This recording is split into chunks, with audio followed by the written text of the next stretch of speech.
Bular yazıkı zaman bapta, bunlar kompüterный da. Eşti cevap var yok neme olmayınca jirmeydi. Bunun eşik açıkta ayday berse bula öğretmeli o. Hazır андай emes. Bular şunday emes жаңы техникалар келip атат. Рахмат биздин жетекчиликке. Жүргүнчүлөргө да ыңгайлуу, печкалары жакшы иштейт. Кышкы немеге өтө жакшы да. Анан сидящий местеси 25 адам ташыйбыз да. Кенжебай Акшеров 40 жылдан бери Кыргызнефтегаздын технологиялык транспорт башкармалыгында иштеп келүүдө. Учурда жумушчуларды өндүрүштүк аймакка жеткирип, айдоочулук кызматты аркалайт. Мурунку эски унаасы көйгөй жаратып, жумушта кыйынчылык катталчу. Бүгүн болсо жаңы автоунаалардын ачкычын алып кубанып турган кези. Шопур болуп иштегенден бери көптөгөн техникаларда өтө эски техникаларда иштеп көп кыйналдык биз.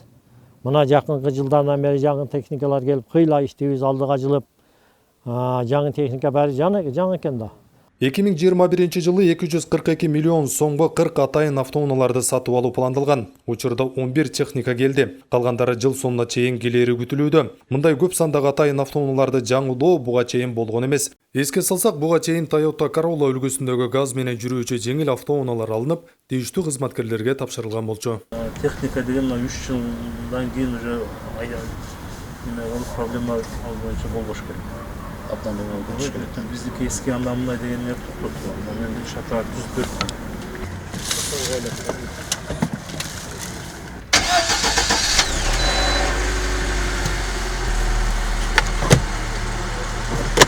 Мына биринчи турган техникабыз бул мунай зат ташый турган техникабыз. Утепленный мындай айтканда, бул жерде нефтини койсак, бул муздабай ошол эле температура менен биздин КПК заводубузга барып, төгүлүшү да тез болот.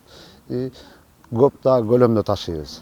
Кийинки фронтальный погрузчик, андан кийинки келген мына экскаваторубуз турат, бул дагы Амкадор деп.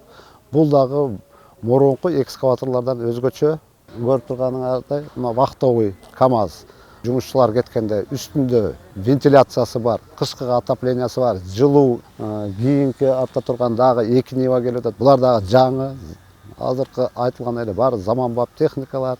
Жетекчибиз Мелис Жусупжанович өзү келгенде айткан эле техникалар жаңылап берем деп, ошо айткан сөздүн үстүнөн чыгып, бүгүнкү күндө мына жаңылануу Кулага шүгүр болуп атат. Нефть жана газ өндүрүүдө жаңы техникалардын орду чоң. Эми мунайчылар адырдагы өндүрүштүк аймакка жаңы автоунаалар менен барышат. Жаңы техникалардын артыкчылыгы ремонт иштери азаят жана чийки затты өндүрүү көлөмүн көбөйтүүдө салымы чоң.